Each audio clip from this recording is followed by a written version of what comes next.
Bonjour à tous, aujourd'hui on se retrouve pour une nouvelle vidéo de présentation d'oracle et aujourd'hui comme vous pouvez le voir c'est l'oracle des êtres d'ombre et de lumière de Lucy Cavendish et illustré par Jasmine Beckett Griffiths.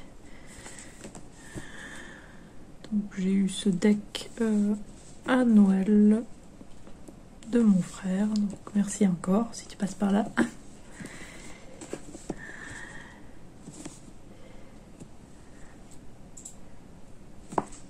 Et j'ai vu qu'il était sur Amazon à 23,33 €. Et comme vous pouvez le voir, hein, c'est l'édition en français. Il y a 45 cartes et un guide en noir et blanc. L'intérieur de la boîte. Le guide. Il y a 130 pages, c'est ça? Ouais. Guide de 133 pages. Voilà l'index, le sommaire.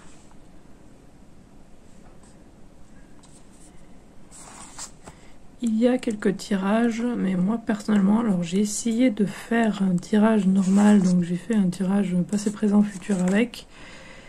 Et moi, personnellement, je n'y arrive pas. Hein. Avec ce genre d'oracle, j'arrive pas à faire ce genre de tirage. Donc après, j'ai juste fait un tirage avec juste une carte. Et là, c'était bon, j'arrivais à l'interpréter. Mais avec un tirage qui est fait un peu pour le tarot, je sais pas, j'arrive pas. Un truc divinatoire, je peux pas. Peut-être que vous, oui, mais moi, personnellement, je n'y arrive pas du tout. Du coup, si vous aussi vous posiez la question, peut-être que vous n'étiez pas normaux ou quoi, mais non, je pense que c'est assez normal de pas réussir. Puisque pour moi, un oracle, c'est différent des tarots, forcément. Donc, qui vient avec cette pochette. Et pour chaque carte, alors, hop. Il y a à peu près 2 pages. Donc voilà, par exemple pour la carte numéro 1. Donc on a une petite image en noir et blanc de la carte 1, son nom et le message qui est écrit sur la carte. Ensuite il y a le fantôme du potager. Donc une description par rapport au fantôme. Donc la description du personnage. Puis il nous parle. Et ensuite un message divinatoire. Et à chaque fois, c'est le même genre. C'est on décrit le personnage vous parle, et ensuite le message divinatoire.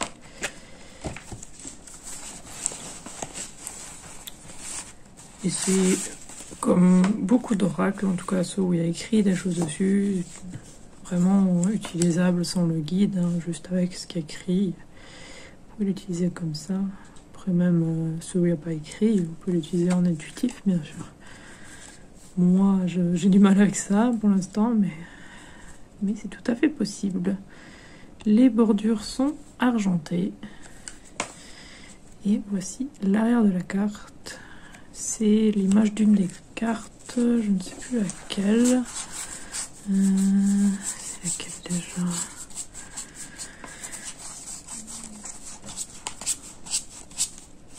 Voilà, l'ange alchimique. Il y a une image comme ça, j'aime moins. Je préfère quand il y a l'image entière. Je sais pas ce que vous en pensez. Même si celle-là, ça va. Parce que vu que c'est la fée absinthe, il y a les objets, je sais pas. Ça va dépendre, mais... C'est vrai que l'autre aussi avait des images, mais pas comme elle là. C'est dommage aussi que l'image continue pas. J'imagine qu'il n'y avait pas... C'était peut-être juste un marque-page cette image. Je ne sais pas. Mais c'est un petit peu dommage. Sinon il y a une bordure sur les cartes, ou sur toutes les cartes, avec le numéro ici. Donc une presque double bordure, on peut dire. Il y a vraiment un cadre.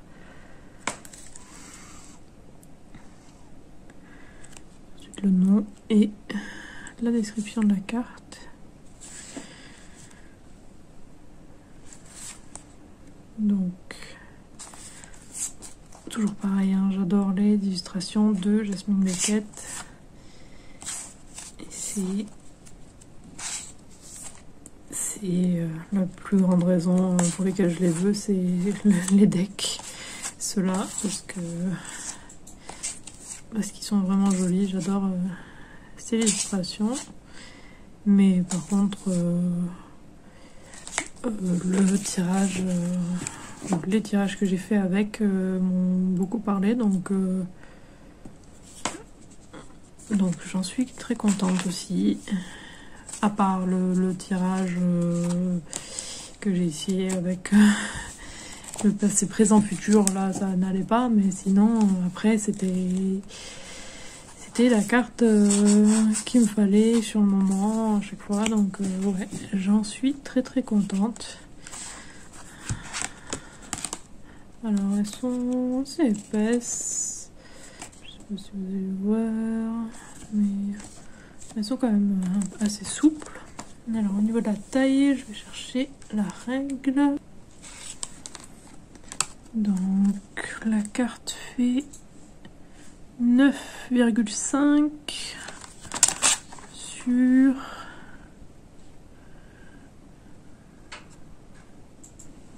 13,9 ou 14 plutôt. Donc ouais, grande carte.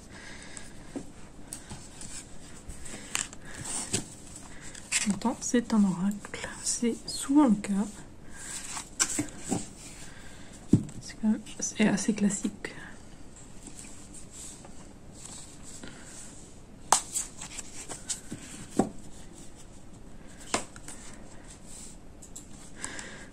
Mais ouais, j'aime énormément ces decks, ces différents decks de ces collections-là. Je pense que j'aimerais tous les avoir. J'ai du coup déjà fait la présentation de l'oracle des métamorphes sur cette chaîne, donc si vous ne l'avez pas vu, je le mettrai en description et dans la fiche i. Et après j'ai aussi l'oracle des vampires de Lucie, de Lucie aussi, de Lucie Cavendish je pense aussi, et de Jasmine Beckett, donc il me semble que c'est aussi le même auteur. Et j'ai le tarot Beautiful Creatures, donc avec les illustrations de Jasmine Beckett, mais par contre ce n'est pas le même auteur. Donc c'est des decks que je présenterai un jour sur la chaîne. Mais ouais, il y en a plusieurs des oracles. Avec ce duo, Lucie Cavendish et Jasmine Beckett. Et je les trouve tous très beaux. Donc, ils sont tous sur ma liste de souhaits. Donc on verra si je les ai tous un jour ou pas. Je ne sais pas. Mais en tout cas, je les aime beaucoup. Du coup, je vais faire un tirage. Je vais déjà vous montrer comment ils se mélangent.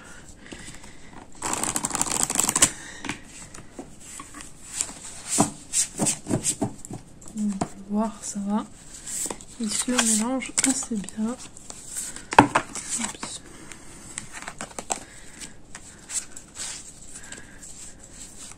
Dans ce sens-là, j'ai pas les doigts assez grands, mais dans ce sens-là, ça va.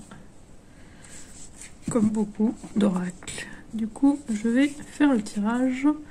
Donc il faudra choisir entre 3 cartes. Du coup, je reviens. Voilà les 3 cartes. Donc 1, 2, 3. C'est parti pour la carte numéro 1. C'est la carte 10. La sirène de l'éclipse. Une importante modification énergétique. Elle est super jolie.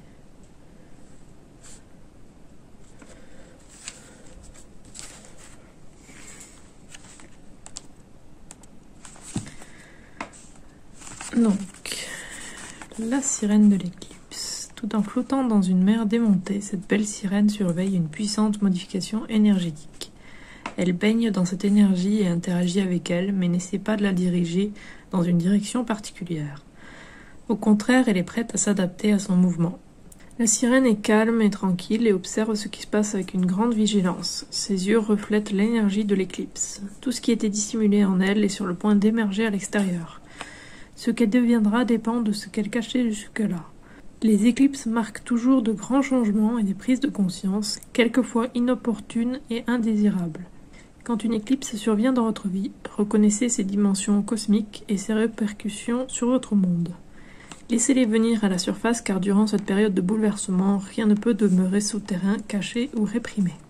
La sirène de l'éclipse vous parle. Cette modification énergétique dont vous êtes sur le point de faire l'expérience demande de la préparation. Un chat qui veut vous parler aussi en même temps. Vous n'avez pas besoin de faire des efforts, mais vous devez vous tenir prêt. Attendez-vous à des rêves stupéfiants, des expériences de clairvoyance et surveillez particulièrement votre dépendance à la nourriture, l'alcool ou au tabac. C'est un moment parfait pour commencer un nouveau régime santé, surtout si vous souhaitez réduire des habitudes malsaines. Vous ne pouvez pas éviter les modifications énergétiques de la vie, de la planète ou même de la galaxie. Soit vous allez dans leur sens et tirez le meilleur parti de leur pouvoir étonnant, soit vous ne faites rien et vous êtes submergé. La pire option est de se débattre et de refuser l'arrivée de la nouveauté. Quel sera votre choix quand votre éclipse personnelle se produira? Message divinatoire. Une modification énergétique et émotionnelle semblable à une puissante éclipse se déroule dans votre vie. Il pourrait y avoir des révélations scandaleuses et des vérités dévoilées, et vous éprouverez le besoin de changer vos habitudes alimentaires, vestimentaires, oratoires ou même professionnelles. Si vous êtes déjà sur la bonne voie, tout ce qui se passera aura des effets positifs, bien que perturbants. Mais si vous n'êtes pas sur le bon chemin, cette période vous semblera probablement tumultueuse. Un changement de cette importance vous rapproche forcément de ce que vous êtes. C'est à vous de choisir la manière dont vous voulez traverser cette période. Mais une chose est sûre, toute résistance est inutile. Voilà pour cette première carte. Maintenant, la carte numéro 2. La fée du mildiou. La numéro 15. C'est l'heure du ménage.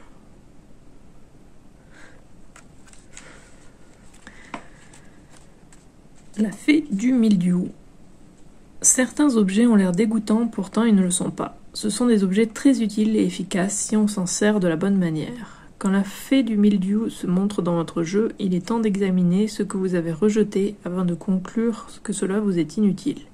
Il peut s'agir d'un aspect de vous-même, de votre environnement ou de votre entourage. Il est très important que vous ne voiliez pas la face. L'issue de la situation dans laquelle vous vous trouvez dépend du degré d'ouverture avec lequel vous l'abordez. La fée du mildiou vous parle. Je suis toujours choquée quand les gens pensent quelque chose du genre « cela n'a rien à faire ici ». Comme moi par exemple. Par nature je pousse où il fait chaud et humide et je sais faire toutes sortes de choses, remèdes ou parasites. Mais je ne sais jamais de vous montrer ce qui se passe et ce que vous devriez modifier si les conditions sont trop torrides pour vous.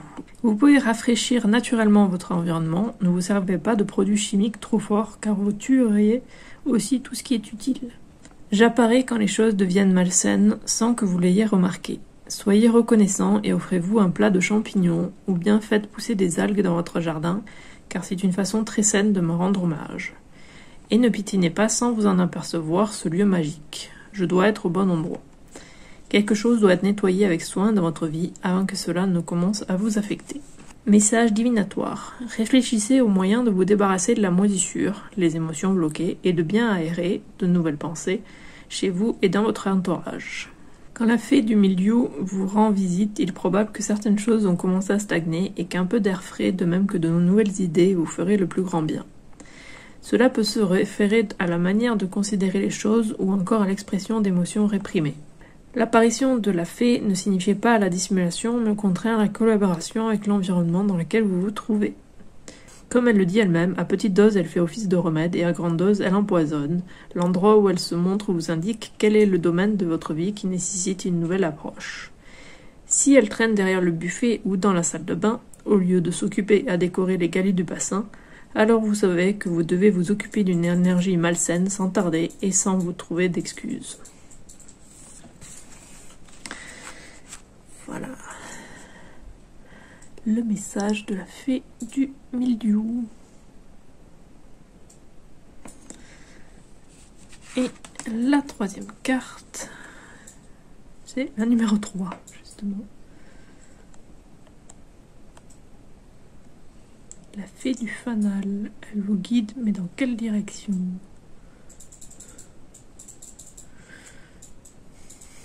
Deux fées et deux sirènes, et cette fée, elle est dans l'eau. Du coup, c'est rigolo.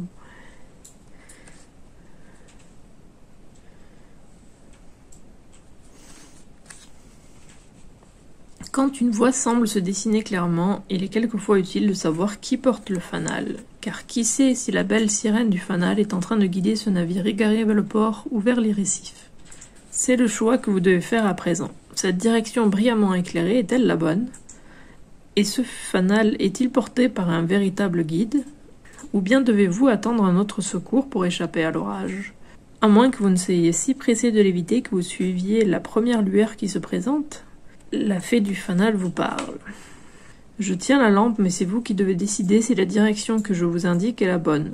Je vous mène peut-être vers votre salut, ou peut-être ne suis-je qu'en train de rassembler des âmes pour les faire périr sur les récifs, noyés dans les mers froides. Je sais que c'est difficile à comprendre. L'aide que je vous fournis n'est pas garantie, mais je veux que vous sachiez que ceux qui travaillent dans la lumière ne sont pas ceux que vous devez suivre en ce moment. Je comprends ce que tout cela a de déroutant. Mais je vous assure, au moins d'une vérité, vous devez trouver votre propre chemin. Message divinatoire. Une solution parfaite se présente pour un problème donné, mais il n'est pas certain que vous deviez vous en saisir. Vous possédez peut-être plus de ressources que vous ne le croyez ou ne voulez le croire.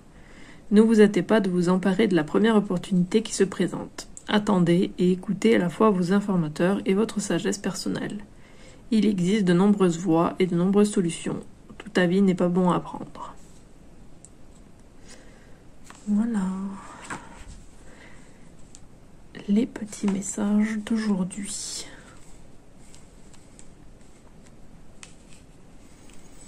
Très joli deck, très jolie carte, très jolies illustrations. En tout cas, j'aime beaucoup.